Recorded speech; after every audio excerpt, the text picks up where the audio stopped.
Moms are tired. They don't want to have to read every book that their child brings home. So Spy Force is a band of misfits that you wouldn't normally put together, but with Christ, with the Lord, they can do just amazing things. So I always tell students, if you want to be a writer, I keep stickies by my bed, I keep sticky notes in my car, I keep stickies in my purse, because ideas hit at all times.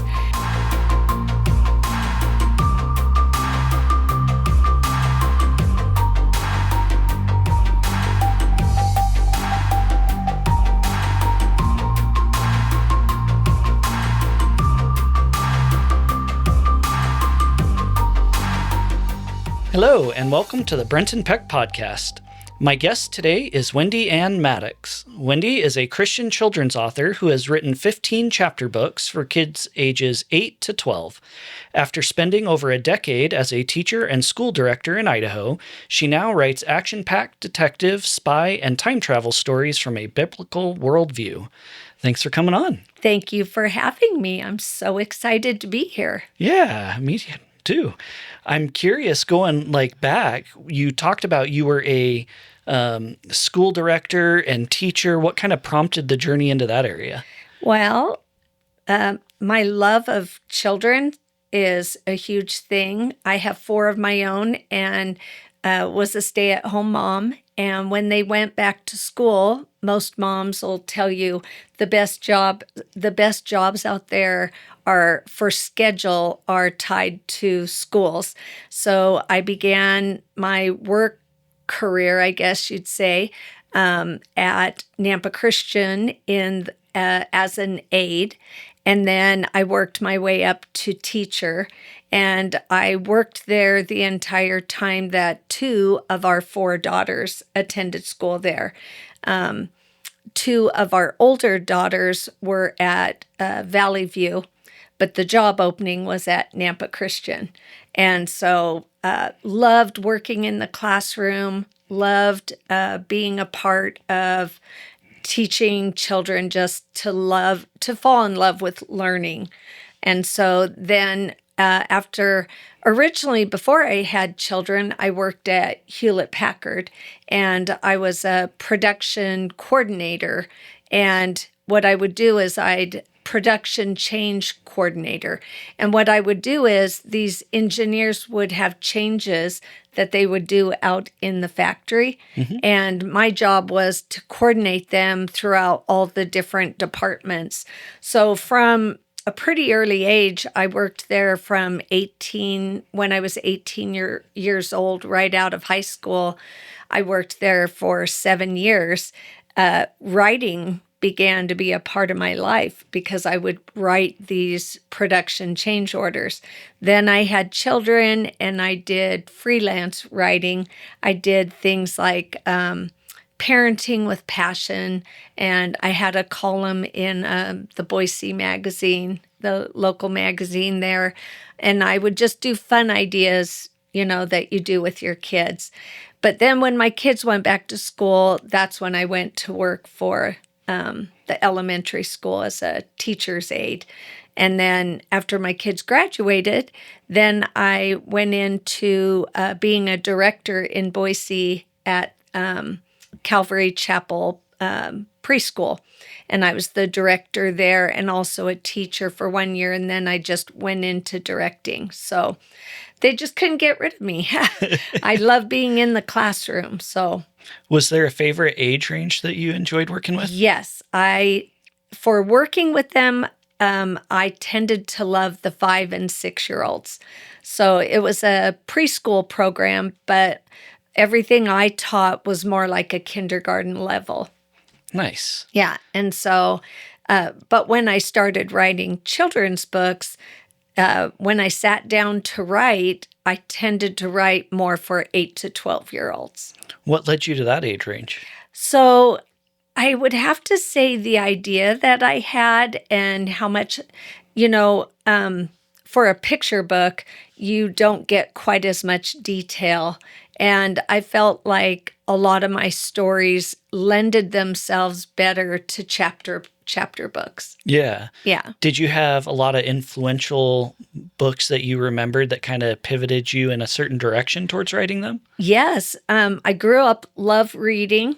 I remember being little, and back in the day, in our household at least, we didn't have a lot of books. And so I remember riding my bike and seeing this big van of sorts, and it was the bookmobile. Nice. And I remember riding my bike and going inside and them giving me a library card, and that started my, journey with books. And I loved books that were series. I remember reading The Hobbit and the Lord of the Rings series and following along at night, on the map on the first page. And yeah.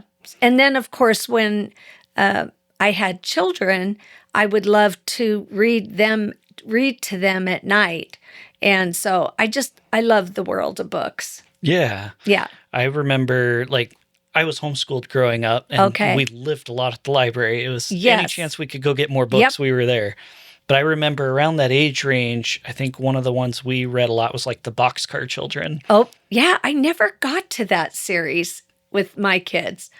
But we did the Junie B. Jones, which my kids thought were hilarious. And we read all the Laura Ingalls Wilder books and so many other great series. Yeah. Yeah. I think one my sisters did, I never did, though, was The Babysitter's Club. Oh, yep. I've heard of that one. My daughters loved the Sweet Valley Twins I haven't heard that stories. And they were twins and they were different. They each had things that they liked and they had adventures. And we flew through those books as well. Nice. And then after I was a director at the preschool for 4 years, I decided I wanted something that allowed me more time to be a grandma and spend time with our grandchildren. So I became a virtual assistant, and I was a virtual assistant to an author. And watching her write books brought all the feelings of how, as a teacher, I had filled that creative longing, but being an assistant, all the longings to write came back. And so that's what led me to start. I had an idea in my head for a story, and that's what started me writing. Nice. I want to write eventually. I have several ideas floating around, but one of the ways I'm kind of leaning into that a little bit is I have a group of friends I meet with almost weekly that we just meet and talk. Have you heard of the Inklings? Yes. Yeah. Yes. So the idea was kind of based on that. It doesn't have to all strictly be authors, but we all are wanting to write. Storytellers. Yeah. Right. And most of us actually write some on Substack. So I'll write some on reflections on the episodes. Okay.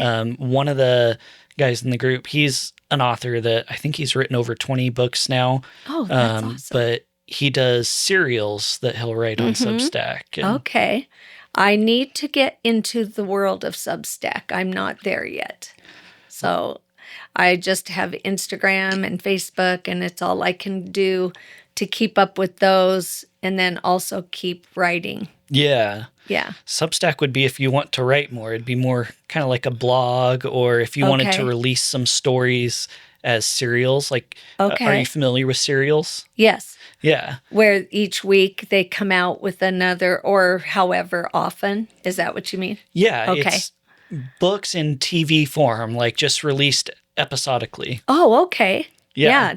So you write kind of short episodes of a book at a time and just release that weekly or monthly or on whatever cadence you want. Oh, yeah. Well, that sounds like an area I need to explore. There's a lot of authors that actually kind of write their books that way. They'll start out just kind of writing episodically. Right. And then once they feel like they've condensed the story, then they'll take that and edit it a little bit to go back into the full book, release the book form. I love that. Okay. That's cool. Yeah.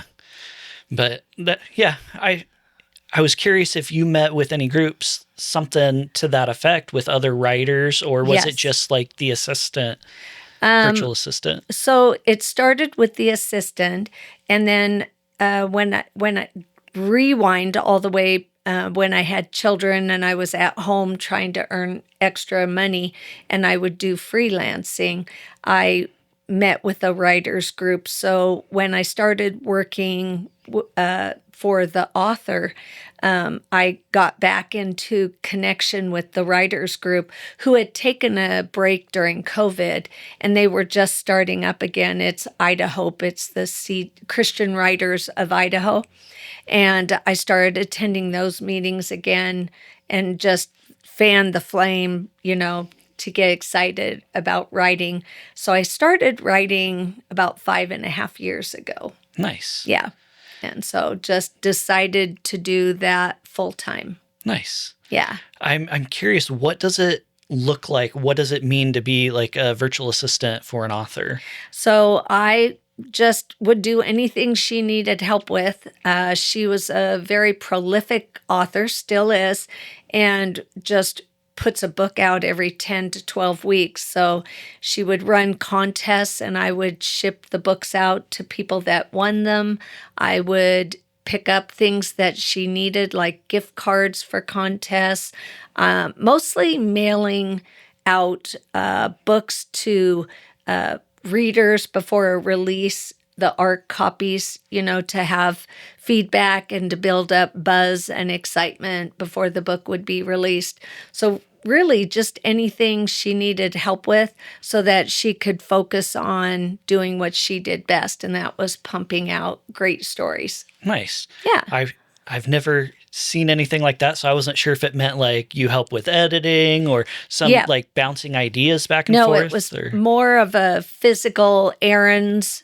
Mostly it was helping her with mailing out contracts, packaging, like books for different readers that she knew that would want the books, different influencers that have book blogs, just to build up excitement for the books. So kind of somewhere on the spectrum of like an administrative assistant / secretary? Yes, administrative assistant is a great definition. Okay. Yeah. Because I was going to say, like, if someone watching wanted to start writing, how would they get into that? And it's like, if you put yourself in orbit around writers, you're going to be naturally more inclined. I feel and so that's one way you can get in without having the writing background and experience, is maybe you can get into maybe an administrative assistant or any role like that. And then just you work to the next layer up, building that network.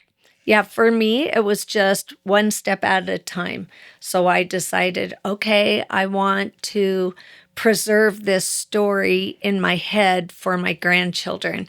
So the first step was to write it out. And then the second step was, okay, I want to get this edited. So then you find someone who's good in that area. And if you're at writers' meetings with other writers, they know editors. So they pass you a name, or it's amazing really when I look back at how God just opened doors. I hadn't decided, like I'm not one of those who from early on had decided I want to be a writer when I grew up.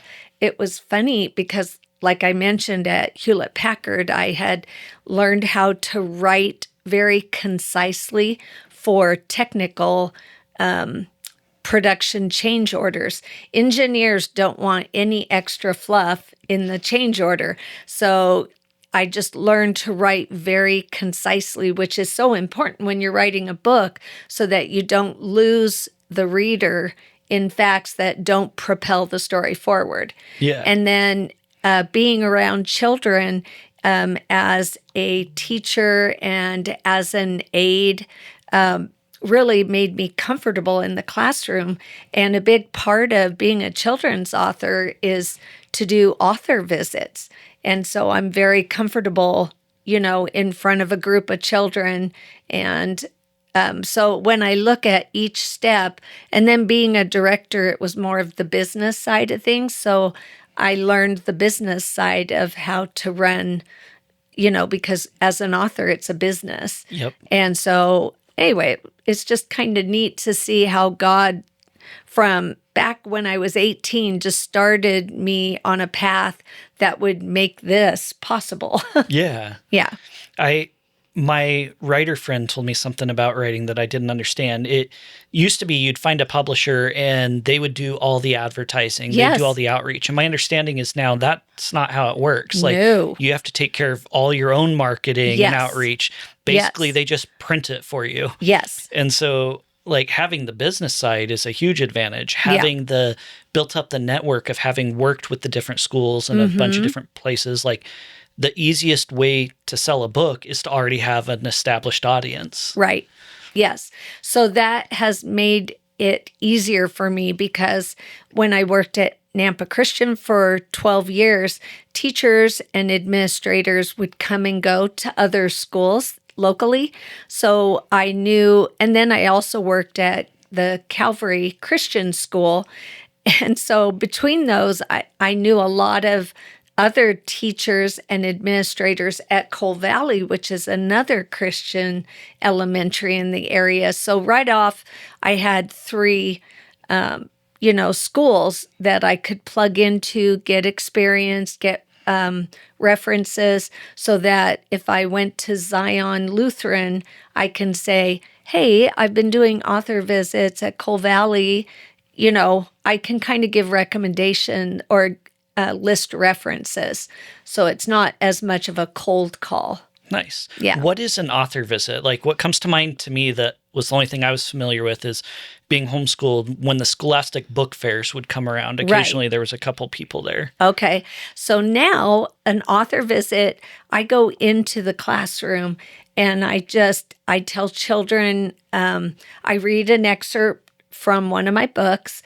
I explain to them, depending on the grade, I explain to them how the process from idea to book happens. I explain that I have a team that helps me accomplish that. I just kind of fan the flame to say, if I can do this, you can do this. And we need good books out there. So when you grow up, you might be able to grow up and do this. I bring lots of visuals for them to hold their interest. So I bring illustrations, big blown up copies of my illustrations so that they can kind of get a feel for my adventures. There have been author visits where I do a STEM activity. All my books have a STEM sheet with them so that kids, STEM wasn't really a big thing when I started writing 5 years ago. So rather than trying to go back and rewrite my stories and kind of, put in STEM, I just did STEM sheets and chose STEM projects that have to do with maybe one section of my books. And so I've done author visits where I do a project with them. Sometimes there's a theme. I've done author visits at like Wednesday night church groups or something, and we'll have a theme. So one of my books is about a rodeo, and so I did rodeo centers. So it can kind of be what you make it. Okay, so it's not just like... I guess a good example is like when they have bring your parent to work day and they have them tell them this is what I do for my job. Right. Except maybe leaning a little more into the inspirational side. Like, yes, you guys can do this too. Yes. Not just selling your book, so to speak, right, but selling you're capable of this. Yes. And the students love to hear, I'll tell them or I'll ask them, do you want to know what I pay my illustrator? And because a lot of the students, they may not be at a first, second, third grade, they may not have a love of writing stories yet, but most of them love drawing. Yes. So I'll tell them, this is what you could make if you draw for people like me that love to tell stories. And so it just trying to make it relatable to them. Yeah. Yeah. I always found that fascinating. It's like, I have a picture in my head if I'm writing something. And right. But I'm not.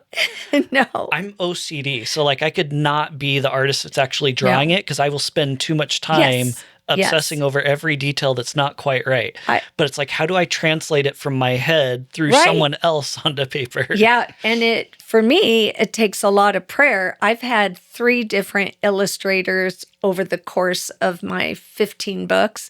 And the first illustrator I had, she just was a one and done. She didn't really want to do a career of it. They sold everything and traveled the world on a bus with her kids. And so I had to find someone new. So I started praying about it, and I found someone, a friend of a friend, and we just connected. And I kind of did interviews of illustrators. So I said, here's one of my characters, here's a scene, and I had them submit, scenes to an illustration.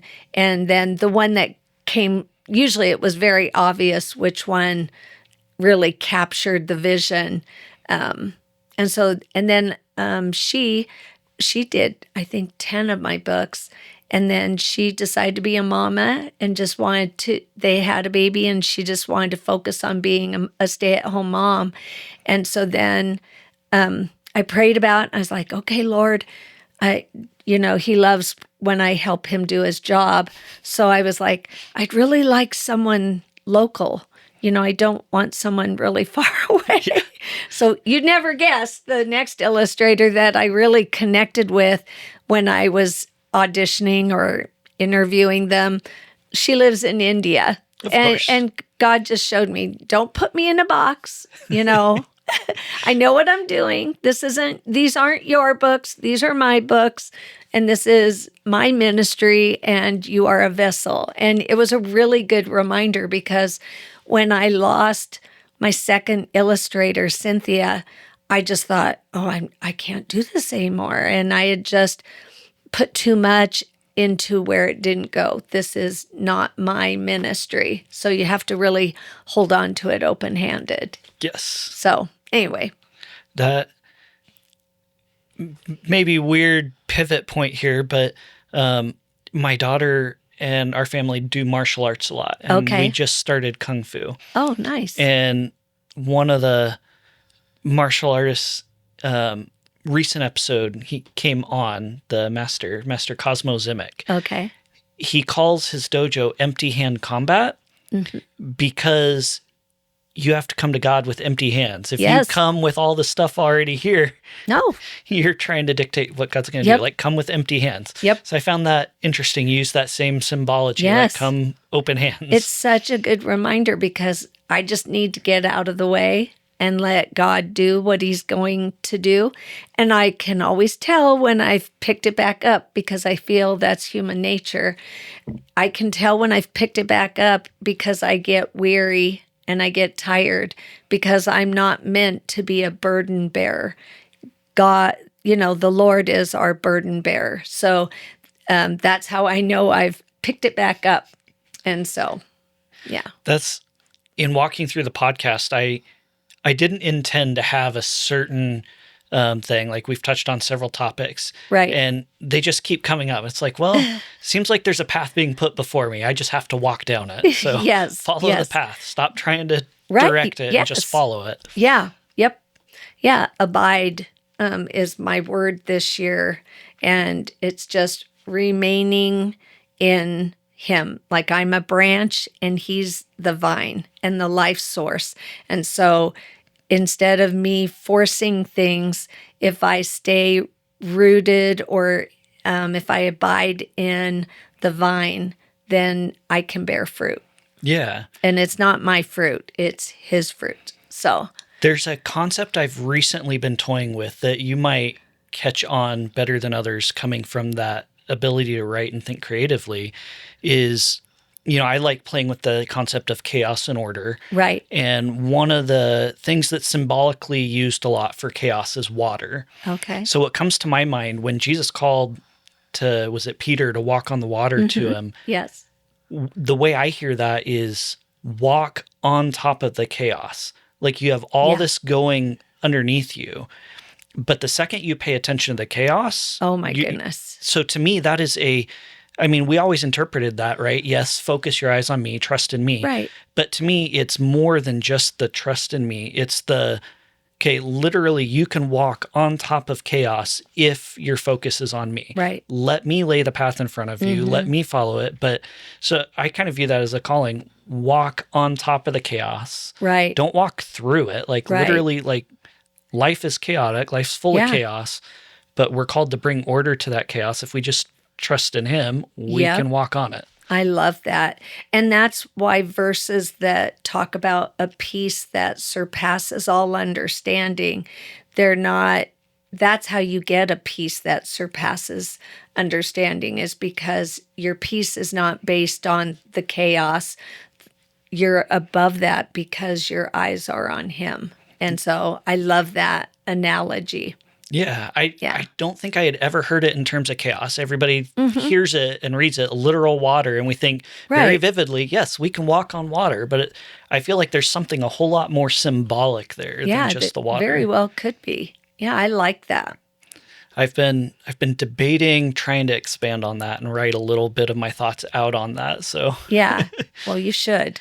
I have to have time to think it through a little more and do a little deeper study. Yeah. But I am curious what inspired specific stories. You said earlier that you wanted to preserve a story for your children? Right. So when I did Freelance, I really before when I was a stay-at-home mom, my successes were actually with nonfiction, parenting articles, but I had always wanted to dive into the world of fiction.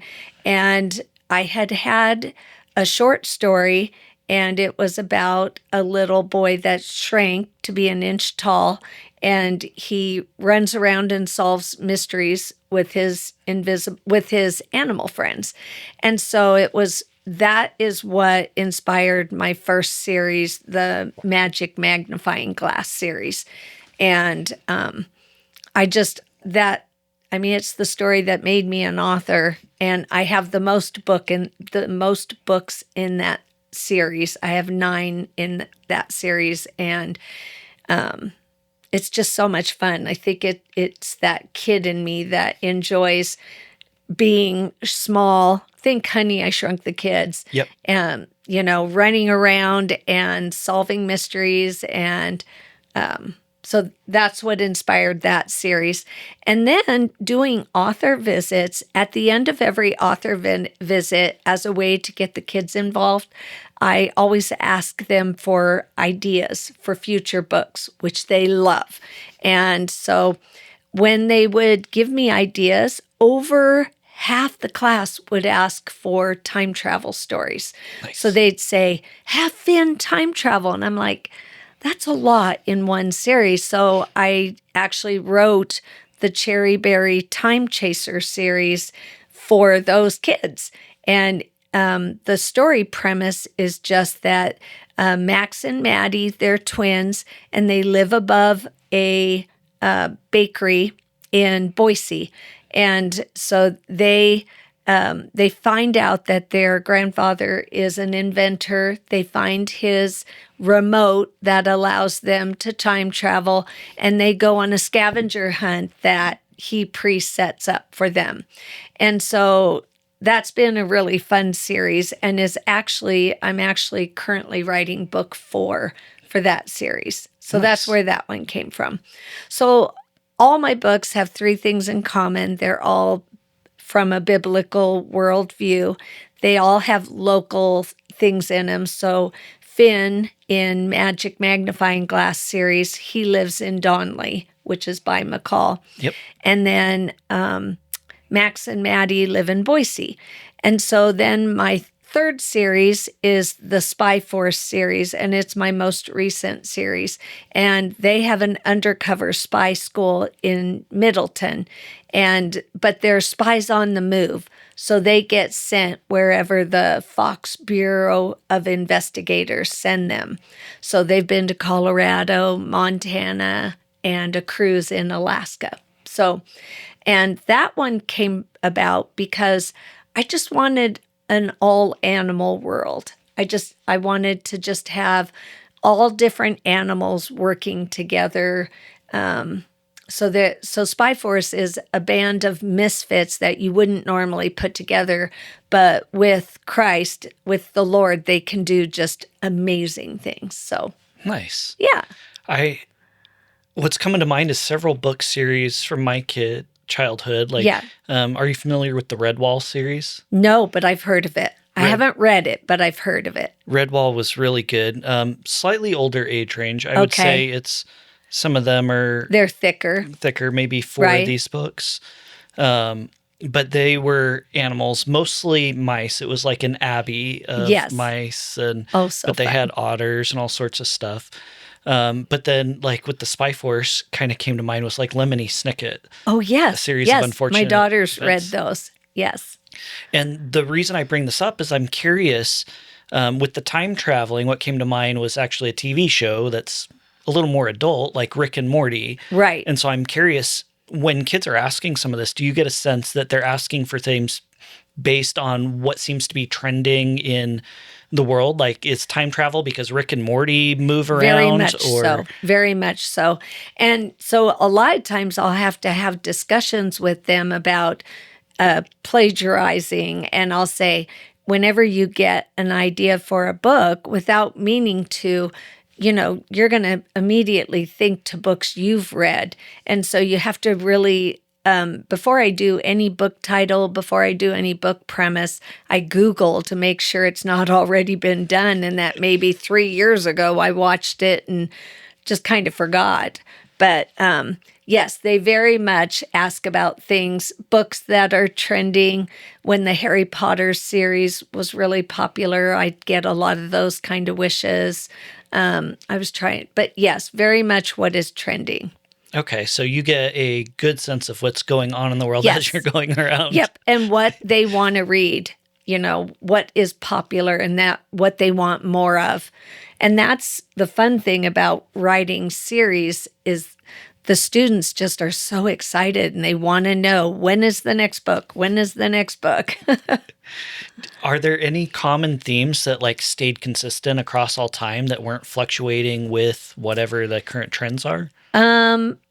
They love the action-packed, not just animals are very much, no matter what scenario you put them in, they're always popular for the age group that I write for. They love series, I think, because they've become so invested in the characters. And that's something that I really do take as a big responsibility is when parents purchase my books, they're allowing me into their child's head. Yes. And I don't want to be a source of contention between a child and their parent by introducing agendas or things that they may not go with their values. And so I see that happen a lot. And parents, I feel that love my books can appreciate that they don't have to worry about that.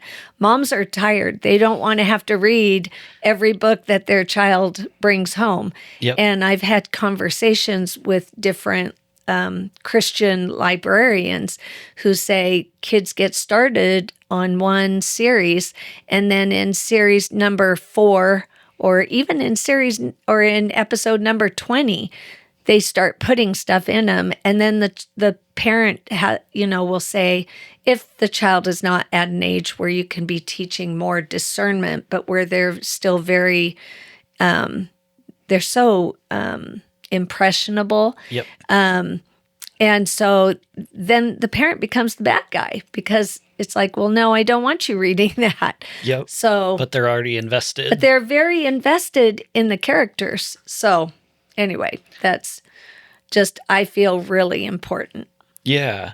I was going to pick your brain on something else. This may touch on some of the teaching, maybe be some psychology questions that we can answer, but I've heard a number of times that kids, even more than adults, like to read or reread something they've already read over and over, or if they watch a movie or TV show, rewatch the same thing. Right.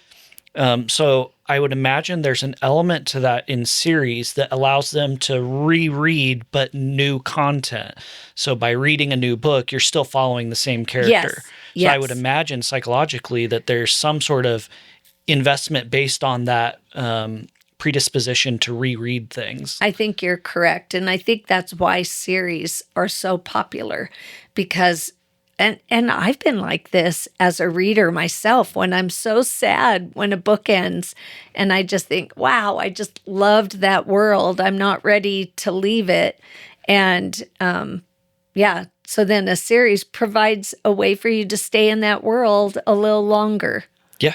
Yeah. I'm curious on another psychological aspect here.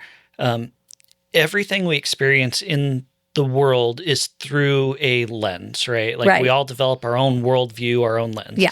And everything we interact with changes that lens slightly. Right. And so I'm curious if kids like to reread something because since they're so young and new to the world, everything is adjusting that much more rapidly than, say, an adult reading something.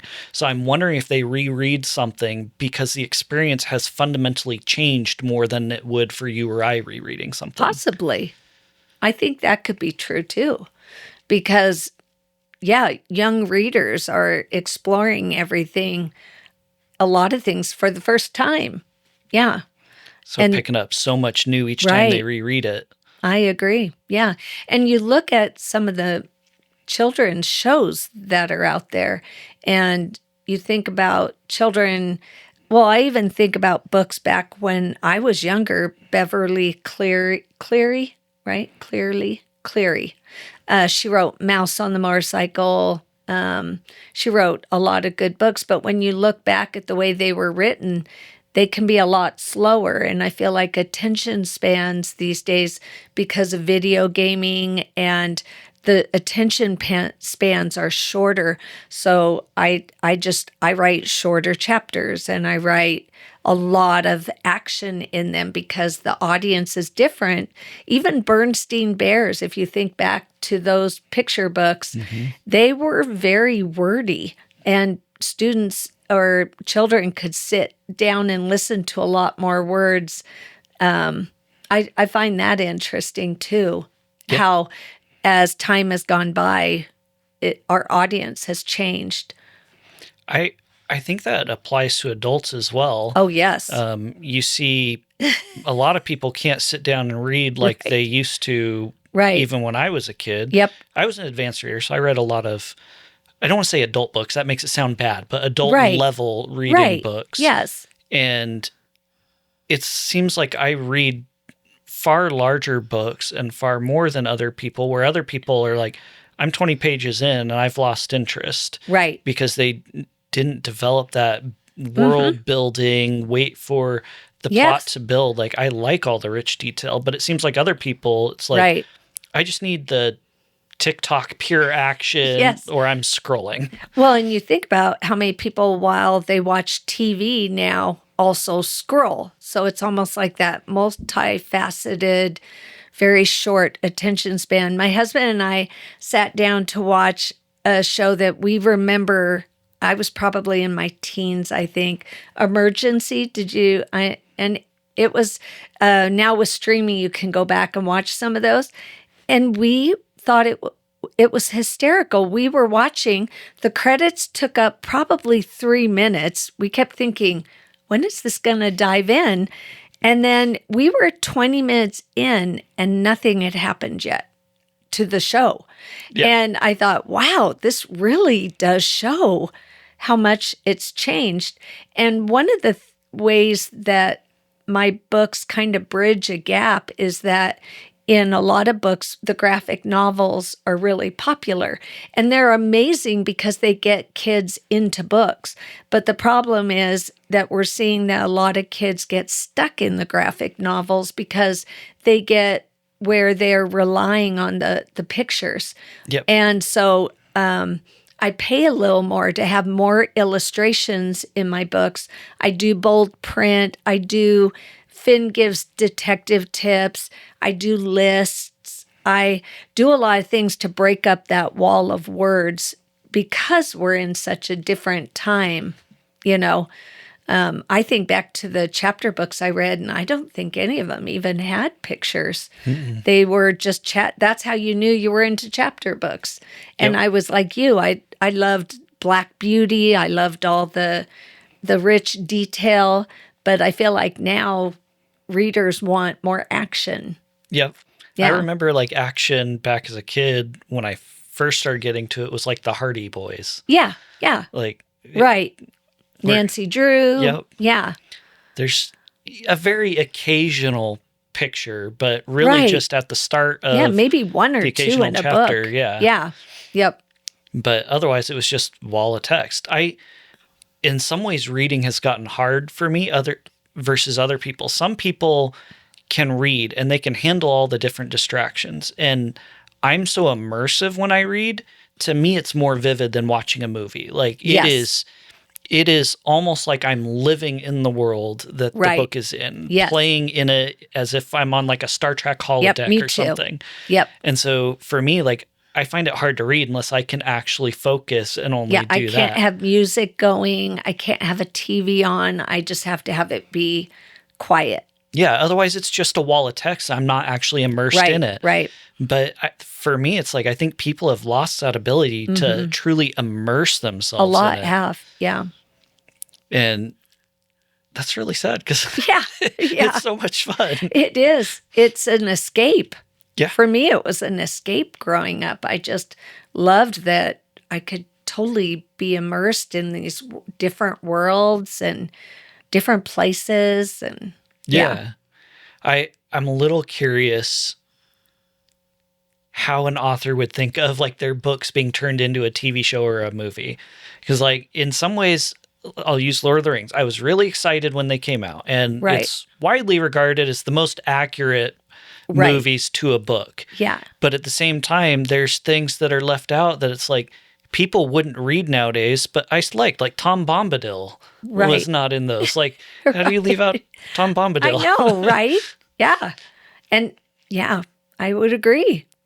But it's also the flip side of that is, you know, the movies were great. You wanted to be able to watch them, but they didn't fit what I had actually imagined. Right. Because to me, books are personal. Your imagination, everybody's going to see that differently. Yep. As soon as you put it in movie format, it's not open for interpretation and imagination anymore. Yeah. And I think that's why most people enjoy the book better than the movie. I mean, you hear that quite often. Unless they sometimes watch the movie first. Yep. But then I feel like they read the book with what's already been shown to you in the movie. Yep. So I always try to read the book first. Once you've seen the movie, it locks you into this is what you're supposed to see. Yes. Instead of leaving it open to interpretive imagination. Right. But I think once it comes out in movie, people read the books less. Yeah, I do. I know I've even been guilty of that. Like, yeah, I have. Growing up, I probably read Hobbit and Lord of the Rings a dozen times or more. Right. I read them several times a year, every year. Like, it was just, I loved them.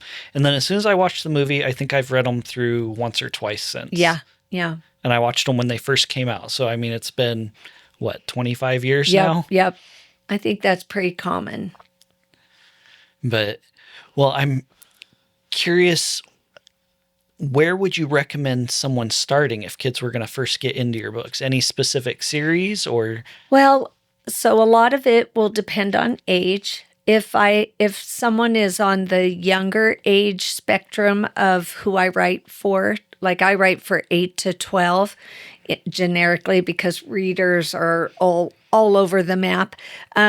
But if they're on the younger end, I'll suggest reading the Magic Magnifying Glass books because, again, there's so many animals and he shrinks. So his whole adventure is with the animals and he's being chased and he's getting stuck in things and all the problems you have when you're an inch tall. So I always recommend readers start there. But sometimes, so all my books can be read out of order, and I did that. They have prologues in them so that a reader can just jump right in. And I did that because so many times it'll be because a reader falls in love with the cover of one of my books. And so like your daughter, she's reading The Spy Force. Has she read any of the Magic Magnifying Glass? I don't think so. She's younger. But she fell in love with those probably because of the covers. And so it's just usually when I talk to someone, I'll say, well, do they have a favorite animal or do they have a favorite, what are their interests? So my time travel is more of a scavenger hunt, and Max and Maddie are searching for gems. So I've had students that love rocks. My grandson loves rocks. He gets those kits where you dig out the gems. Nice. So that would be a good series for him, So a lot of it depends on interest. On the cover of my Spy Force book, I put this hooded character, and a lot of kids want the book because of that hooded character. If they're into skiing or snowing or skiing or what's this called? Snowboarding. Snowboarding. Thank you. Word wouldn't come. If they're into snowboarding. So a lot of it just depends on the interests. One of my books has a cover of a skunk. And so some kids love skunks, Yeah. So I just try to usually gauge it on the interests of the child. Some kids love spies. I love spies. I love spy books. So the Spy Force series. Yeah. Yeah. I'm curious, do each book have like a moral to them? Like what comes to mind for even more short form is like Aesop's Fables, where every story was around one specific thing. And I'm seeing a Bible verse on the front of each one of these. So is this like a specific moral? On each book, because I wanted people to know my books are overtly Christian, biblical worldview.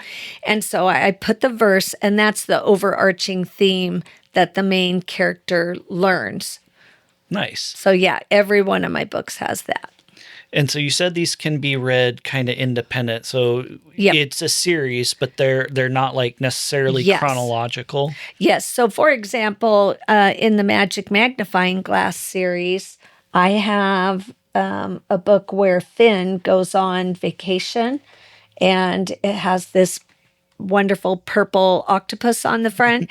And a lot of kids see that and they're like, well, there are no octopus in McCall, so I want to read this one. So it's where he goes on vacation to the Oregon coast. Nice. And so I wanted children to be able to just start with a book that piques their interest. Yeah. Yeah. How do you work along series? Because you're still writing and adding to these if it's not chronological. Like, is it just kind of always stay the same age, or how does that work? I just usually... So Finn has aged over the series. In the beginning, he, I think, is 9, and by the end, he's 11. But in my other series, my all animal series, they're young adults because obviously they can travel and they don't have parents. And then in my Max and Maddie series, I just keep them at 11. So I don't write. I keep the season. It's usually summer because they're outside running around. In the Cherryberry Time Chasers series, they go to Africa, they go to the Congo, and in book 1, they go back to 1905 Boise, which was really fun to think about downtown Boise in 1905 with horses, but yet some cars. Yeah. And so, yeah. Nice. Yeah. So they can be read independently, as in it's not progressing a series story arc. No. But they could still be different ages. They may have learned something in the past. Yes. And it allows them, like we were talking about, to stay in that world and not to have to leave it and get to know new characters. Although each, in Magic Magnifying Glass, I usually have 4 or 5 new characters in each story. And then in the Cherryberry Time Chasers, they usually have 3 or 4 new characters, and Spy Force usually has at least 3 or 4. So they get new characters, but just they get their favorite characters returning in new situations. Nice. Yeah. I had my writing friend and a couple other people have mentioned, like, when you're writing characters tend to be some sort of amalgam of different people you've interacted with or seen. So, like, as you're writing these, have you ever based them on kids you've interacted with, kind of like ideas that they're giving you in class? Because you say you always ask for some of those ideas. Definitely. Yes. Some of my best ideas are from students during author visits. And my husband and I, we have 11 grandchildren. So, I get tons of material from them aging 3 to 15 years old. One of my grandsons who lives in Montana, he came up to me and I was writing the Spy Force series. And he said, "Grandma, you ought to have one of the characters double cross." And I had never thought of that. And so I did a double cross, type, no spoiler alerts, but I did a double cross type thing in that book. And my editor, when she read it, she texted me, she goes, "You got me on that one." And I was like, that was my grandson. So yes, I definitely take everything in my world and throw it into my books. Yeah. Yeah. Do you travel around, or is this mostly just like out of Idaho? So the dream is when my husband retires, I would love to travel across the U.S. and do like a book tour, like in different cities and stuff. But no, currently it's pretty much, if we go somewhere, I'll touch base with the bookstore and see if they'd like an author visit, and we'll offer to put some copies in the local library. But it's pretty much a Treasure Valley thing for me personally right now. But I have family in Montana, so the books are there. Nice. And I have family in Canada, so the books have been as far as Canada. And I have readers that are on the other side of the U.S. That have come here for events, or have had family come through book fairs that I'm at, and will buy them and send them to the kids. So it's been fun to see how far the books can go. How have you done distribution? Like, are they on Amazon? Is it through a specific publisher that you order and resell? I didn't do Ingram Sparks. That's one of the platforms that you can go through as an author. I just went through Amazon. So my books are all on Amazon, and then I have them on my webpage too, Wendy Ann Mattox with T's.com. And currently my new adventure is I'm recording all my books on audio in my voice. Nice. So those will be available on my website. I'm curious, since it's just on Amazon, how does that work as far as like getting them into libraries? Or can you partner with churches? Because a lot of churches have like a kids library or internal libraries. So I've partnered with several churches, and they're in those libraries. Star Library, which they're in, conjunction's not the right word, but they're in with 5 other libraries throughout the Treasure Valley. Mm-hmm. And so people in Boise can, if they have a Boise library card, they can go in and request it from Star. Nice. And then Middleton, my books are in Middleton Library. And so it's just wherever they'll take them. Yeah. Yeah. So on the business side, how do you expand and grow this? I know right now you said, the dream is once your husband retires. Right. But do you have to lay some foundations and stuff so that you're ready when he is? Like how? Yeah, to what's a peak in the scale business? is really hard. I'm still learning because, as mentioned, being an author is now not just writing your stories out. Now it's all your marketing. And so it's networking. It's going to conferences, trying to meet people that hopefully I can bless, and that they can somehow bless me in return, where I can network and try to set things up. But it's definitely hard to think of ways to scale. I'm hoping with the audiobooks that will help me scale up a bit.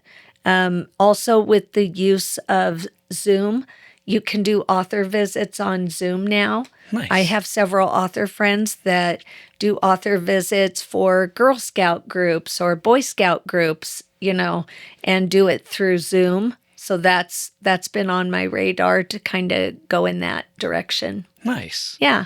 I have one idea for you. Okay. That just came to mind. Okay. Of course, social media is going to be huge, right? Right. But one potential thing is as you're recording the audio, take your phone. It can record typically pretty decent video and record small snippets of you reading it aloud. Turn those into Reels, TikToks, YouTube Shorts, post it out, short snippets of video content. Oh, that is a great idea. And that could be a little bit of reach that get people just a little interested in the story, hooked. I love that idea. I did a little bit of that on Instagram, I don't know, maybe a year ago. And then with AI, I just kind of got nervous and kind of backed way off. And now I have an Instagram following, but, it's mostly just Bible verses, inspirational, and then about every fourth or fifth post, I'll post something, what I'm up to, where I'm at, what author visits I'm doing, announcing them, recording them. But I love the idea of doing Reels. I haven't learned TikTok yet. I keep getting told TikTok's a great resource. It really is. Yeah. I can help you with some of that. Okay. My suggestion, honestly, would be to don't record intentionally for it. Like, oh, I'm going to read this specific line.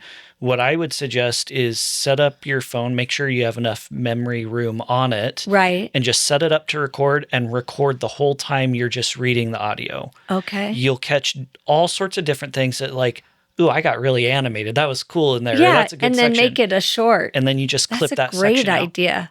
Okay. Great idea. And then you can find the little teasers or hooks that are going to keep people in. And this is where meeting with other creatives and like having the writer meetings, if there's anyone in your audience that wants to pursue this path, you learn so much from sitting with other people who have different experiences and different strengths and, give great tips like that. It's all networking, honestly. It really is. It really is. And it's all new. Like, we're learning all this. So, I started the podcast partially is, I want to write. And so part of that I joined that writing group before I started the podcast. And some of it's like, well, if you write, it's easier if you have an established audience. So, okay, I also want to learn to think better. I want to learn to speak better. I want to learn the story arcs better. Like, this is about the story. I mean, the wolf and dragon have symbology there, even with the chaos and order. So it's all kind of tied together. Right. But then, we're not paying anybody to do all this. Like, my wife and I do all the work. I do all the video editing. She does all the shorts editing. It's time consuming. Yeah. We manage all the social medias, the website, everything. So it's like, you just get out there, try it, learn. Yes. But if you're trying to do everything and don't have the networking that you can talk and bounce ideas off of, it's going to take you longer. Yes. Well, and what's really funny is I keep telling people, they're like, whoa, you've done 15 books in 5.5 years. I'm like, it's because every time I get overwhelmed and don't know how to do something technically, I go, well, I know how to write a book. So I'm just going to keep writing the book, and then I'll keep working on growing my platform and, see where God opens doors. But because it's time consuming, and I have to be careful because when I do those other things, I can't do what I love, the writing stories. My goal, I guess, is just writing captivating stories that draw young readers closer to the Lord. And just because our readers, our children, they have a tough road ahead. There's a lot in this world. And as a young child, I wish I had known the truths that now I know as an adult that have transformed my life, that have just, So I just want to share that with children. Yeah. Yeah. I have a bunch of networking ideas for you that I'll Yay! send your way. I will take them. But I'm curious, like you do the math, 15 books, Yeah. 5 years, you're roughly 3 books a year. So you're Yeah. writing like one book every 4 months. Do you Yeah. ever go through like short bursts where you write several I quickly? do tend to be a short burst writer. So I feel guilty about not writing for like a month and a half. And then I sit down and for I'll sit down and then just push out the story that's been percolating in my head. And then, of course, editing it. Yeah. Yeah. So with the writing process, how do you get over, or have you ever faced like writer's block where like, you kind of need to write? Like, how do you face that or force yourself to write? Well, last year I only did one book because 3 books is really crazy busy. So I've decided for me, 2 books works perfectly. And last year I just wasn't ready. I broke my wrist and then I bruised ribs. I fell and I missed the second book and I felt really bad about it. And then I thought, you can't push it. It wouldn't have been good quality. And so, but then I started writing again. So I took the break. That was my answer to writer's block or whatever it was. And I was just tired. And I read The Purpose-Driven Life and just took a season to really say, okay, Lord, open-handed, is this still what you want me to do? Because it's not really about the end destination. It's about following what the Lord has. And so even though I knew I had taken 2 years praying before I started even writing, so that I really knew God was saying, yes, this is the path. So I just felt like, okay, I'm going to take this 6 months to just really, make sure this is still the path. And so I feel like it is. So I'm writing again, and hopefully we'll do 2 books this year. Nice. Yeah. Do you always have ideas just popping into your mind? And I so have it's more so like many sticky notes with ideas. Yes. So it's more like you have hundreds of thousands of ideas Yes. and picking out, oh, this one would fit here, not like, yes. oh, I need to write a book. Now, what do I write about? Right. Yes. It's usually trying to decide, okay, which idea do I want to sit down and flesh out into a book? Because everybody, if you talk to people when they find out you write stories, they say, I was going to write a book but you're not really a writer unless you sit down and make yourself, write. Yeah. Because we all have so many great ideas. And I have so many sticky notes from students that have given me ideas, and my grandchildren give me ideas. So, yeah. I want to push back a little bit there. Like you say, Yes. we all have so many great ideas. I agree with that, but I think a lot of people would argue that they don't. And I think the thing that comes up, I think I got this from Jordan Peterson. Yeah. If you have an idea, write it down. Yes. Take a second to write a note, even if you're not planning to act on it. Yes. Because when you just ignore it and let it go out into the ether, you're actually punishing your creative ability. Yeah. It says this isn't worth doing something. Mm-hmm. So if you want to be more creative, we're all creative, but if you want to reward that creativity to where you recognize those ideas more often, right. Every idea that pops into your head, take a second to just jot a quick note. Then you're rewarding those creative ideas, and you're going to start noticing, not necessarily that you have more, but you start noticing them because you're rewarding having them. At author visits, I always tell students, if you want to be a writer, I keep stickies by my bed. I keep sticky notes in my car. I keep stickies in my purse because ideas hit at all times. And so if you have this plethora of stickies everywhere, when you sit down to write your story, you can at least have those thoughts that, like you said, didn't go off and never came back. Yeah. Yeah. Do you use much software for note writing? I don't. Editor? I'm old school. Okay. Yeah. I love I love the art of writing it down. I love the art of the sticky note and saying, I remember when I had this idea and putting it here and then going, well, it might be better in this story because I've got 3. So then I'll think, okay, where would this fit best? And yeah. I'm almost picturing like the closest thing that comes to mind is like a crime show, and they walk into a room Yes. and it's all the sticky notes That's with yarn me. pinned to the different Yes. notes everywhere. That's me. Have you seen the commercial with it's kind of a little monster and he's covered in stickies and the guy's got the leaf blower, and the idea is that, you have all these ideas, but you're being kept from them. And I don't even remember the product, but I am definitely the sticky note queen. Nice. I've struggled with note taking. Writing actually hurts my wrist a lot at times and cramps my hand. And so I learned to type to take notes a lot. Oh, yeah, But that's smart. writing sticks in your memory so much better than typing. But I'm also extremely analytical, and I like to connect things almost like a mind map. Yeah. And so there's a software I use called Obsidian. Okay. But it essentially lets you hyperlink stuff. So I've created nice. kind of a Zettelkasten type Okay. note-taking system where if I have an idea initially, I've started carrying around a little notebook with me. So I'll jot it down on there. And so I'm kind of doing a combination of both where I'll jot down an idea, but then I take it back to my Obsidian workspace and I will flesh out a couple notes on that and connect it in. But what it allows you to do is, as you're typing, you can put square brackets, 2 sets of square brackets around anything, and that creates a link to something.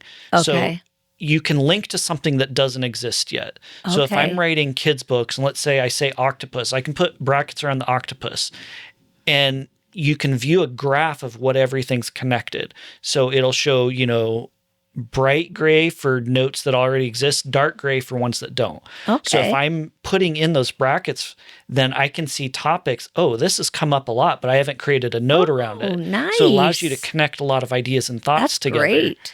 Yeah. So when I write a story, I do have a spiral notebook, and my books are generally 17 chapters. So I'll have onesie, twosie ideas, words. When I write, they never go the way I think because my characters get me into all sorts of trouble. But I usually get all my ideas in and I cross them off as I do it. But I would much rather type out my rough draft because editing would be just excruciating. I don't know how people did on typewriters. I don't know how they wrote their stories out because I'm forever copying and pasting and moving stuff. Yep. So I can't imagine doing it total old school. No. Jordan Peterson and his son built a tool to help people learn to write. Okay. And essentially what it was, it's a word editor of sorts. And so you write out, but it allows you to kind of like click and drag to move parts so you can write a sentence within the paragraph. You can drag paragraphs around, but it has you write them. And then they also, to teach you to write, okay, now take this paragraph. Can you rewrite it 5 different ways? And which fits naturally in there? Which is more concise? Can you rewrite this being more concise? And they were trying, I think it's called this. They have a couple different things going on. They also have a different thing that I was thinking of, self-authoring program, but that couple different tools like that are really cool for teaching people how to write effectively. And you start with a rough draft, like just sit down and write everything that comes to mind and then trim up. Yeah. And then, well, maybe now that I've done this, I wrote this as part 4, but maybe this should be part 2. And you just literally click and drag. Yeah. And one of the things the author that I worked for as an assistant, one of the best pieces of advice she gave me, because I am a perfectionist, is she said, just give yourself permission to write horribly. And then and then just don't go back and edit. Just write and get the story out and then start the editing. So for me, I love the editing process. I know it's weird, but it's the polishing and the pulling the story together. What's excruciating for me is the first rough draft, because it's so hard to write horribly. You know, your critique editor inside of you is like, this isn't worth your time. This isn't a good story. And then I'll look back to a story maybe that I just released, and I'm like, this is so good. I can't do this again. I'll read it and I'm like, I don't know how I did that. But it's because I spent hours editing it and, you know, getting ideas from people, and my daughters will read it and they'll say, you need more action here, or you should give more detail. I want to hear more why he was stuck in the water bottle, or, you know, whatever is happening. And so it really is this big process of hours. And then when you sit down with that blank paper to start over, you just go, me as a perfectionist, I'm like, I don't want to do this. I can't do this. Yep. And so, yeah. When I was in college, I struggled in my English classes. Don't get me wrong. I got A's, right. But I struggled because I wrote my papers in my head. Yes. And they wanted me to write a rough draft first. And it's like, no, you don't understand. I've written it up here. I'm typing out the final draft. Right. And turning that in. And then it's like, no, you need an outline first. You need the rough draft. It's like, well, okay, let me go back and make this worse so I can turn something rough. That feels like I'm going backwards. Yeah. But I used to write my paper first and then go back and write the outline to turn it in. To check their boxes. Yep. Yeah. But as I started trying to write, like we talked earlier about one of my book ideas. Right. And it's like I started trying to write some of that out. And I'm finding a slightly different problem now. Now I do find some of the outlining useful. Because I want to write like a 10-book series, epic fantasy, average book length, like 1,000 pages plus. And you want to finish it in your lifetime. Yeah. So it's like I need to have... Editing takes forever. I need to have a general understanding of the arc I want to do there, and then the arcs for each book. Right. And so like I have some outlining there. The problem I'm finding is as I'm writing, I have too many more ideas. Yeah. So I'm interrupting myself more than I can get onto the page. Right. And then it's like, okay, if I don't take the time to jot the note, I'm going to forget it. Them. But then I'm not making progress because I'm having so many ideas that are distracting me. Yeah, it and is. it's this trade-off of like, there's these ideas and then I'm not getting any progress done. Yes, I totally understand that. I actually have a women's Christian fiction story that I wrote embarrassingly enough 2 years ago, November.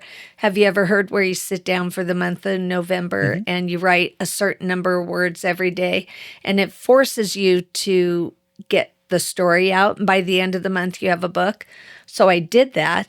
But now to find time to sit and edit it, the first chapters are very well written because I always start, and then around chapter 11, I've got these books in my head, and I've got readers that are saying, when's the next book? When's the next book? So I don't know when that one will ever come out. And it's kind of the same idea. I keep getting new ideas, you know, for new stories. And so, yeah, that's probably the creative in us. Yes. Well, it's like we talked about, like the book series I want to write. It's going to be for adults, right? At an adult reading level is what I want to do. But then one of the ideas, like I mentioned to you, was take some of the fairy tales or something that maybe the main character read as they were a kid and turn those into children's books. Yes. Well, this adds a whole extra dynamic because my understanding with publishers is once you're boxed into a certain type of thing that you write, they don't want you to publish for anything else. Right. They don't trust you in that market. So it's like now I'm talking about writing an adult series, a kids series, possible one-offs, possible other stuff. And then my mind keeps going and it's more ideas than I could ever accomplish in my lifetime. I know. Yeah. It really, it's tricky to balance it. Yeah.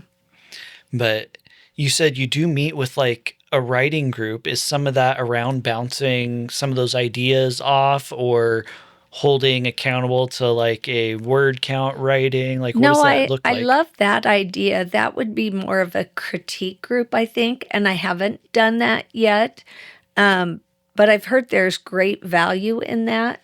The writer meetings that I attend are more monthly writings groups where they have a speaker maybe come in and share something that they've learned.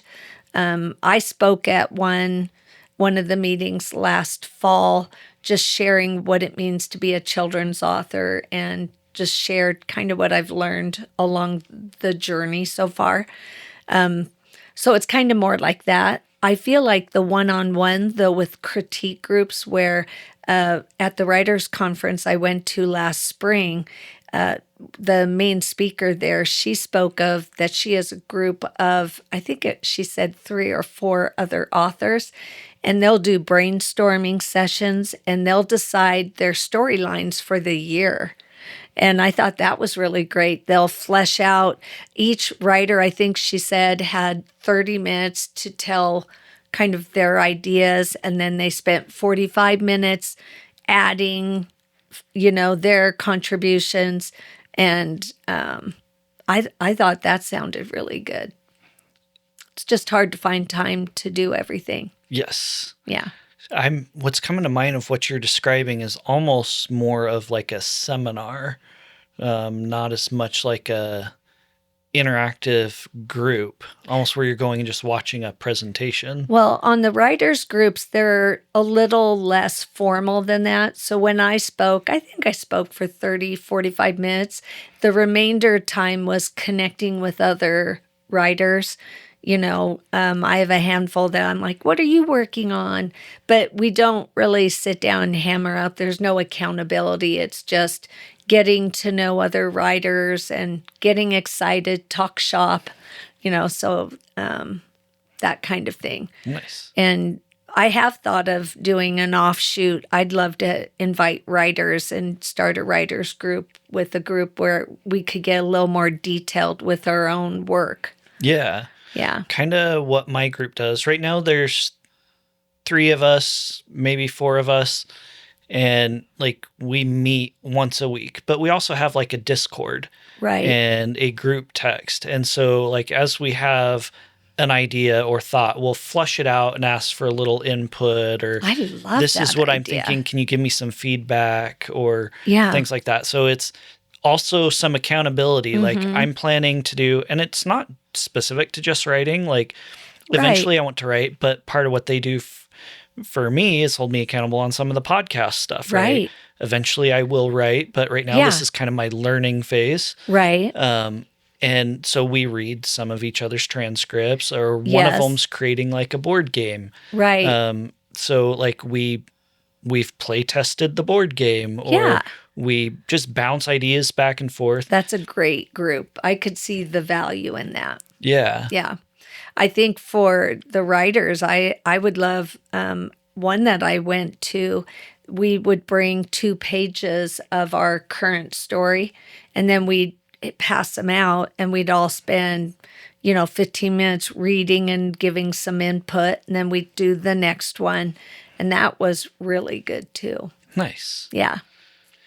I have definitely loved some of the interaction back and forth. Yeah. And I wouldn't necessarily say like it's an editor, but it's, how would I describe it best? Maybe a meeting to bounce ideas off each other. Right. Yeah. And just like we've bounced ideas all over the place. Right. And it may be related to writing. It may be the board game. It may be the podcast. Right. But it's like we all come at things at a slightly different creative angle. Yeah. But there's so much value in that. Yes. Just even sitting here and you saying, I have some ideas for networking. And you do. There's what is it? There's wisdom in a multitude of counselors or something. Yes. I think there's a verse that talks about that. So, yeah. So I was curious, like, if you were going to start something like that, like, how would you model some of that? Because how we would do each of that would differ amongst all our different groups. Like, what would you do? So how would I model like a small group? Yeah, if you wanted So to I've put put a something lot together. of thought into this. So I would like to meet weekly so that, and then I agree with you. I like the idea of having a group text. And I would do it where maybe the first part of the meeting is just anything we're learning, any way we can help the others in the group. So it would be sharing, hey, did you know Reader's Digest is looking for articles? Or someone might say, hey, did you know this agent is open for acquisitions? Or and then in the middle, I think we'd like to talk about current writing projects and getting feedback. I love the idea of, passing out a story and having them kind of brainstorm ideas at whatever phase you're in, whether you're doing final edits and this is your last chance to add some good to make it richer, or to the very beginning where you're fleshing out ideas. And then maybe toward the end, have it open up for questions or things you're struggling with that maybe others in the group could share. I'm struggling. I shared with you, I'm trying to put my books on audio, and it's a lot of technical stuff, and I have a twitch over it. And so I would use that time to say, how can I, improve? What does this mean? And someone else might say, the formatting on my book, it's not right. I got the copy back. I just think there's so much that we can do to help one another at different places. So I agree. What comes to mind a little bit is maybe to describe that distributed mentorship. yes. Yeah, I love that. I think we've gotten away from, in our society, the concept Yes. of mentoring. Everyone's too busy. But I think it's a lot of people are like, yes, I would want a mentor because then they can pull me up. Right. But the key part everybody's missing is you actually get more out of it in some ways to be the one mentoring someone else. Yes. Yeah. It's more blessed to give than to receive. Yes. Yeah. How many times I'm guilty of this where I sign up to go do volunteer work somewhere thinking, okay, I need to bless them by, doing this. And then bam, you're like, whoa, that really blessed me. And that's kind of how that works. Yeah. Yeah. My cousin Parker, so I have the So Good hat. Yeah. He started a nonprofit called So Good, and he I calls saw it the his hat. secret mission behind, like, it's to get people to go volunteer. They go to the Right. food bank or Right. go help with veterans. But like his secret mission behind that is he's going to help people by getting them to help others, and they don't Yeah. realize that it's, They're helping themselves. yep. Yeah. Yeah. No, that is so good. I can Yes. see why he called it that. I'll have Yep. to look that up. I like it. Yeah. Yeah. I was curious, is there anything we haven't talked about that you wanted to touch on? No, just I want to encourage all the young moms out there with their kids, just that, I know a lot of other authors than myself are trying to get good content for them. Just, I know that it's hard to find good series that you can trust and that, that your kids can enjoy. We all want our kids to be readers. It helps Yes. them to be better students. And so just that, that's who I'm writing for. That's my ministry, are the kids and their parents. Nice. Yeah. I have a couple ideas I'll throw at you as well for actual different Okay. possible kids stories. Great. Well, I love it. I'll put them on stickies. Well, if people want to find you, if they want to get books, where all can they find you? I'll also add all the links in the description Okay, and thank everything. you. But Amazon, just search Wendy Ann Mattox, Mattox, and my books will come up. My website is wendyannmattox with T's.com. And, it tells a little bit about me. You can see different illustrations in the books. I have a store on there. So probably those two are the best way. Through my website, if there's someone that works at a school, or if they homeschool and want to get some of their families together and have me come do an author visit, I talk to a lot of homeschool groups. There's a part in my website where it's message me. They can just message me. So, Nice. Yeah. And I know you also go around to some of the craft fairs locally in the Treasure Yes. Valley. Yes, I do. The Idaho homeschool group is my big event in the summer. That's a huge event where everybody comes, and it's a great resource for homeschoolers. And I usually am there with my books. And then I do the Nampa Christian Bazaar, and I did a Middleton Author Palooza. And I just try to sign up wherever there's craft fairs and stuff. Nice. Yeah. That's where we first... Yeah, that's where I got to meet you. Yeah. My daughter's been getting your books for years now. Oh, I'm so excited. Yeah, when you showed me her copies, they're worn out, and it makes me feel so good that she's been reading them. She has, and they've passed between her and her cousins. And, Yay. Yeah. Well, I love to hear that. Thank you. Yeah. That does more for me. That makes me want to go home and write. Good. She has loved them. Good. She has started trying to write some of her own books. Good. That's And exciting. So we read to all of our kids before Right. bed. And so she wanted to start writing ones. Okay, Mom, Dad, you can read these to my younger siblings. Oh, I'll that's write the books cute. for them. That's very sweet. Yeah. And kids write amazing stories. Yes. Yeah. I always thought it'd be fun to illustrate one of my own books after seeing Dogman and some of their illustrations and Peppa Pig. I'm like, some of their illustrations, they just work for some reason. They're not like beautiful drawings. So I'm like, I think that'd be really fun to do a story where I could do the whole entire process, but I haven't done that yet. That makes me curious about something now. Like we Yes. talked about, I like Jordan Peterson's podcast. I listen to a lot of that, but I listened to some of his old lectures, and I believe it's his Maps of Meaning lectures. Okay. And he talks about the fact that we watch movies and understand them, how ludicrous it is.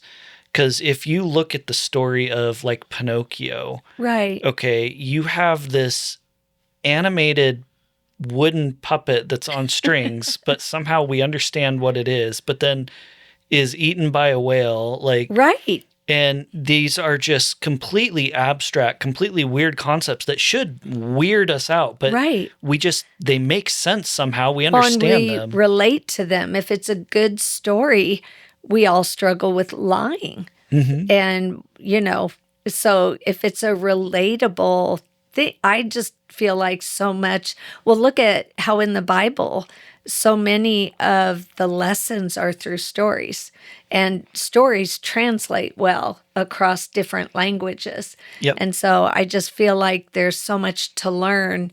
I did not grow up in a Christian home. I accepted Christ at 24, and I was like, this is amazing. Why have I never been told this? And, I had felt so alone for all those years. And then when I accepted Christ, I suddenly wasn't alone anymore. And so I just feel like it's through story. And I guess I said that because when I look back to the TV I watched, I learned so many of my values through Brady Bunch, and I learned through all the shows after school, with morals in them. And we learn from stories. Yep. Yeah. That's the entire premise of the podcast Yeah. is we learn more and from they stories. stay with us. Yep. I can remember I'm going to date myself, in the 90s, they were called word pictures. And I can remember a word picture better than anything else. So a story. Yeah. I don't know if I know offhand what a word picture is. So a word picture is just, or what I've always thought it meant, is just, it's something you learn, but it has a very visual connection. So it reminds you of it. So I'm trying to think of a way I'll have to think of an example of that where one doesn't come to mind, but a word picture is just basically where you learn something just through a visual, because I'm a very visual learner. So I don't know if I'm connecting it properly. What comes to mind is things like, don't imagine a pink elephant. And so like that to me is a picture concept. Like we've all heard that used as a concept imagery, Right. and that's come to be associated with a concept. Right. And so it's like the words pink elephant, like by themselves, but it's like tied into an image concept. Yes, that's exactly what it is. Yeah. Okay. Yeah. So, yeah. Yeah, I wish I could think of one, but I can't think of one off the top of my head, but that's exactly what it is. And I guess because I'm such a visual learner, that if what I learn has a visual, some image to it, I'm more likely to remember it. And I feel like that ties directly into stories. And that's why when someone comes up and they'll tell you their story, you're more likely to remember that than maybe something you read in a book in school. You know, a story makes it relatable, and so you remember it more. Yeah. Yeah. I forget where I heard it or exactly what it said, but like another one of the premises I live on is, you know, everyone has a story. Most people are like, how do I make friends? Right. And it's like, go ask their story. Right. Don't Yes. say, you know, how are you doing today? Right. Ask for stories. Did you do anything interesting this week? People Right. love to talk about themselves Yes. and talk about things. Yeah. So just ask them to talk about That's their story in great different ways. advice. Yeah. Yeah, that's great advice. Because usually you hear, be a friend if you want a friend. But maybe someone doesn't know how to be a friend. So being a friend would be asking them their stories. So that's great advice. What crazy went on in your week? And we all have a story, right? From a Yes. weekend. Yes. But people aren't aware of how many stories people have. Right. And it's been a common thread. It's been kind of funny to me on Yeah. the, I guess, interviewer side of the podcast. I've had several people come in to the podcast. It's like, I ask them on, I tell them the average episode has been about 2 hours. Right. And they're like, I don't know how you're going to keep me I talking thought longer than ours 20 would be minutes. 30 minutes. Yeah. They all say that. And then they look back and it's like 2 hours. And it's like, Oh. we could have kept going. Like, how did you do that? It's like, because everyone has a story. Like, Yeah, all we you have do. to do is Yeah. ask for it and listen intently. Show that you're Right. interested. Yeah. People will talk. That's so true. Yep. Well, I fall into that category. I thought for sure it'd be 30 minutes at the most. So that's good. Well, I think we're almost done, but I did have Okay. another idea I wanted to ask you that Yes. kind of this is peaked. And that's with kids decreasing attention spans Yes. and with like TikTok just scrolling, people aren't getting into the stories as much. Right. That worries me for human connection. So how do we bridge some of that? I think you're doing that with some of your books, how you've intentionally reduced the wall of text, as you put Right, it, to bring right. them in. But like coming from your background as a teacher, coming from the author perspective, coming from like this breadth of understanding in this area, what do you see in the future as far as human connection when it comes to people not understanding stories in the same way or having the attention span? So I am so old school. I really do feel that social media gives us a false sense of connection because we might read people's stories versus experiencing where you sit down and you can ask questions and you can be heard and you can share a story. So I do feel, and I think people are missing that. I mean, there's books written on it. And so I think the future has got to be less screen time and more real time. Yeah. Personally, yeah. My interpretation approach has been any technology, and I don't mean like electronics technology, Right. but any technological advancement throughout history has been a disruptive force. When the tractor came out, we thought the world was going to end because Right. there'd be no jobs for farmers. Sure. Because it was like, 80% of jobs were Yeah. farmers at the time. So I think of technology in terms like that. Social media is a phenomenal tool. Like it opens it's so a many tool. doors, but it's a tool. The TV is a tool. It can be good or it can be bad. Yeah. And so I think we need to teach people more appropriate use of these tools. So I think we're Right. in the trial period where we're figuring out what that appropriate use I think is. so too. Yeah. But we're seeing everything is a metaphorical nail and the metaphorical hammer is social media. Let's hit right. everything looks like a nail to social media right now. And it's not, but Right. Well, I wouldn't be able to do what I'm doing without social media and without online presence and a way to get, it's such a great tool even for sharing the gospel with people that you would never get to share it with. Yeah. So like you said, it's a tool. It'll be interesting to see. So my children are the last generation that remember what it's like kind of before phones, because I didn't get my phone, and then it was a flip phone. I didn't get it till, was it 30s, maybe late 30s. My grandchildren, they won't know what it's like before phones, smartphones specifically. Yep. So that, and I know there's a lot of books being written right now just about the effects, but I do think it'll, I think it'll be a good experiment, and I do think it needs to be recognized that it's addictive and that recognize how to use it in a good way. Yes. Yeah. I feel the same way about AI, actually. I think we're kind of what I'm seeing is people don't understand AI isn't human. So people are trying to develop relationships with their chats or different things, which is really creepy and weird. Yeah. But I think what I see coming is there's going to be such a starvation for human interaction and attention that if people simply lean into at all being present with people and being in relationship, they will exceed everyone else. It doesn't matter whether it's in their career, in their job, in friends, anything. Just simply spend time in relationship with others. Right. Yeah. And that's where I've kind of hit on the mentorship. I think that has got to come back. Yeah, I think so too. Both have mentors and we're mentoring others.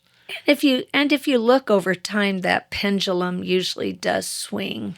We learn. Yes. We learn, and you see the bad effects, and then it swings back. Yep. Yeah. And we forget the bad effects we had over here. We swing back and then come back. Yes. And somewhere in the middle is balance. Yes. Yeah. That's such a key word, balance. Yes. Because you don't want to go back all the way without it, even though my husband says, yes, we want to go all the way without it because it's a good tool. And I'm able to keep in contact with relatives, that I normally would have probably lost touch with. Yep. So it really can be a good tool, but that balance is where we need to strike it. Yep.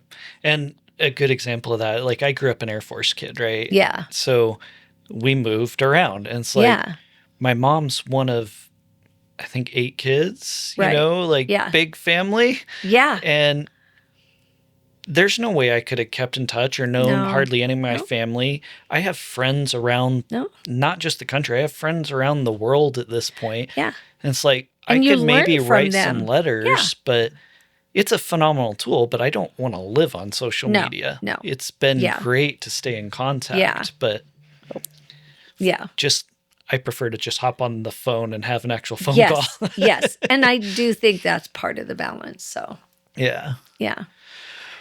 Well, this was fun. Thank you for having me. Yeah, thanks for coming on. Yeah, thank you. I'm glad we met, and I'm glad your daughter is enjoying the books. Yeah. Yeah.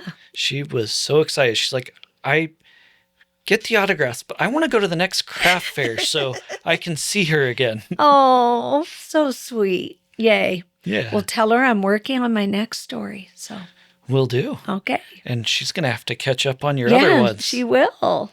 So thank you very much. Yeah. And thanks for watching the Brenton Peck podcast.